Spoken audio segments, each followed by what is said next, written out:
Assalamualaikum warahmatullahi wabarakatuh. Perkenalkan, nama saya Eva Deviani, NIM 220601500010. Di sini saya akan menjelaskan materi tentang peristiwa hukum.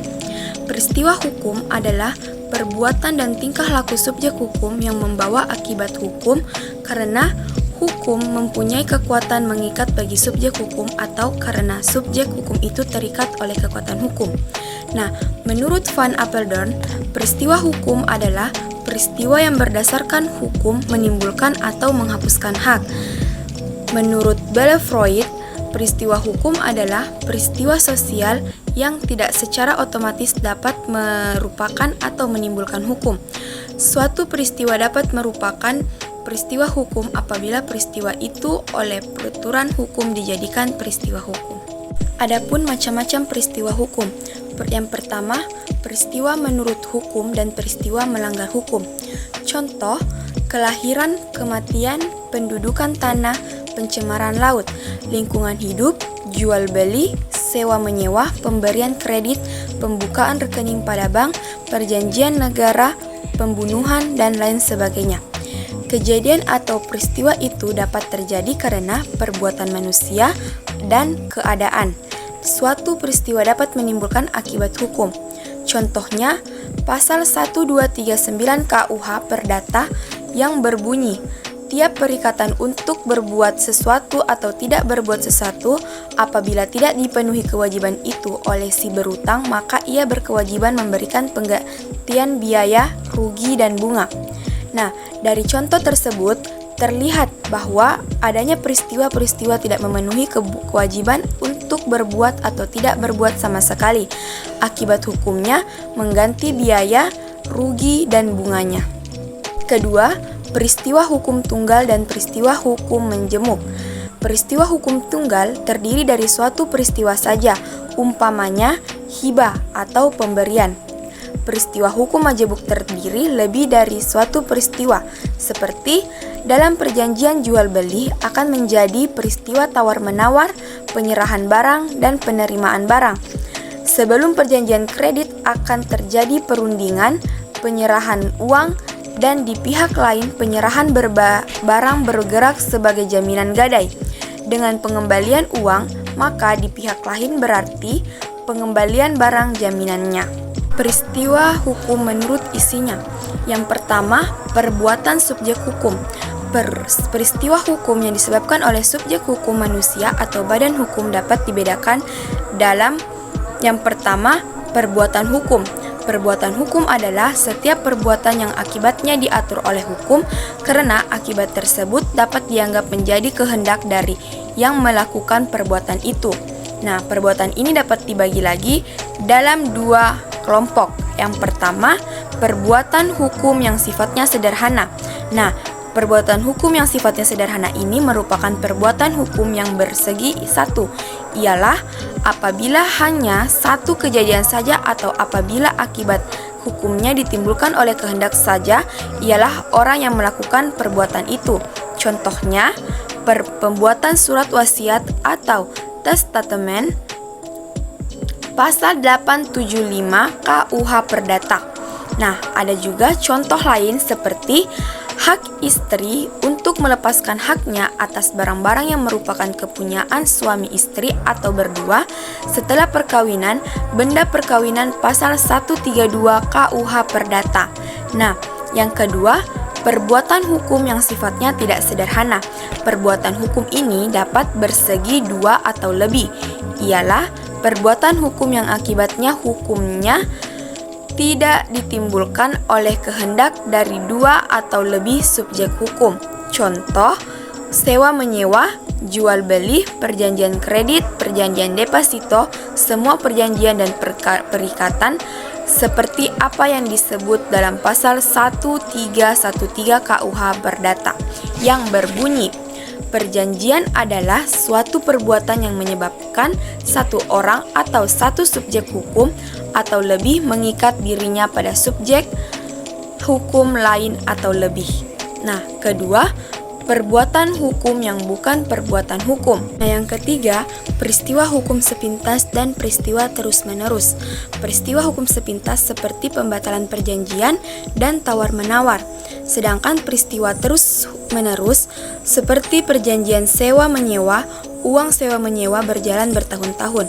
Dan yang terakhir, peristiwa hukum positif dan peristiwa hukum negatif. Nah, peristiwa hukum yang menurut isinya yang kedua, perbuatan yang bukan perbuatan hukum, yaitu setiap perbuatan hukum yang akibat hukumnya tidak dikehendaki oleh perilakunya, meskipun akibat tersebut diatur oleh hukum. Perbuatan yang hukum yang bukan perbuatan hukum ini dibagi dalam dua kelompok. Yang pertama, perbuatan yang tidak dilarang oleh hukum seperti zaak wa arneming, yaitu tindakan memperhatikan kepentingan orang lain tanpa diminta oleh orang yang bersangkutan untuk memperhatikan kepentingan. Pasal 1354 KUH Perdata. Contohnya, memperhatikan kepentingan A tanpa diminta disuruh oleh A. Nah, yang contoh keduanya, wajib meneruskan perhatian itu sampai A sembuh kembali dan dapat memperhatikan lagi kepentingannya. Nah, onverskilligheid betaling, yaitu pembayaran utang yang sebenarnya tidak ada utang. Pasal 1359 KUH Perdata. Contohnya, A membayar utang pada B karena ia merasa mempunyai utang, tetapi sebenarnya A tidak mempunyai utang kepada B. Nah, yang kedua, perbuatan yang dilarang oleh hukum. Yang dimaksud dengan yang dilarang oleh hukum ialah semua perbuatan bertentangan dan melanggar hukum. Akibat hukum yang timbul tetap diatur oleh peraturan hukum, meskipun akibat itu tidak dikehendaki oleh pelakunya. Perbuatan ini dinamakan onrechtmatigheid, perbuatan hukum yang tidak dibenarkan oleh hukum. Contohnya, A dan B sama-sama mengendari mobil yang saling bertubrukan. Akibat dari tubrukan itu sudah jelas tidak dikehendaki oleh A maupun B. Namun demikian, yang dianggap salah diwajibkan memberikan ganti rugi kepada pihak yang dirugikan. Penggantian ganti rugi tersebut didasarkan kepada asas dari pasal 1365 KUH Perdata yang berbunyi, tiap perbuatan melanggar hukum yang membawa kerugian kepada orang lain, mewajibkan orang yang karena masalahnya menerbitkan kerugian itu mengganti kerugian tersebut. Nah, dari pasal tersebut dapat ditarik kesimpulan bahwa unsur-unsur perbuatan melanggar hukum adalah yang pertama perbuatan, yang kedua melanggar, yang ketiga kerugian, dan yang keempat kesalahan. Nah, yang kedua, peristiwa atau perbuatan yang bukan perbuatan hukum atau perbuatan lainnya. Peristiwa hukum yang bukan karena perbuatan manusia atau karena perbuatan lainnya dibedakan dalam 3 bagian. Yang pertama, kepailitan. Karena keadaan pailit mengakibat individu atau suatu badan hukum tidak dapat membayar utang-utangnya secara penuh. Hal ini yang diatur dalam pasal 1 Undang-Undang Kepailitan. Bunyi pasal 1 Undang-Undang Kepailitan adalah sebagai berikut. Ayat 1, setiap berutang yang berada dalam keadaan telah berhenti membayar utang-utangnya harus dinyatakan berada dalam keadaan pailit dengan putusan hakim, baik atas pelaporan sendiri maupun atas permintaan seorang atau lebih berpiutang. Ayat kedua, pernyataan pailit itu boleh diucapkan juga berdasarkan pada kepentingan umum atas tuntutan kejaksaan. Nah, yang kedua, kedaluarsa. Kedaluarsa untuk memperoleh suatu atau untuk dibebaskan dari suatu perikatan dengan lewat waktu syarat-syarat tertentu seperti dikemukakan oleh pasal 1946 KUH Perdata yang berbunyi sebagai berikut. Daluarsa adalah suatu upaya untuk memperoleh suatu atau untuk dibebaskan dari suatu perikatan dengan lewatnya suatu waktu tertentu dengan syarat-syarat yang ditentukan oleh undang-undang.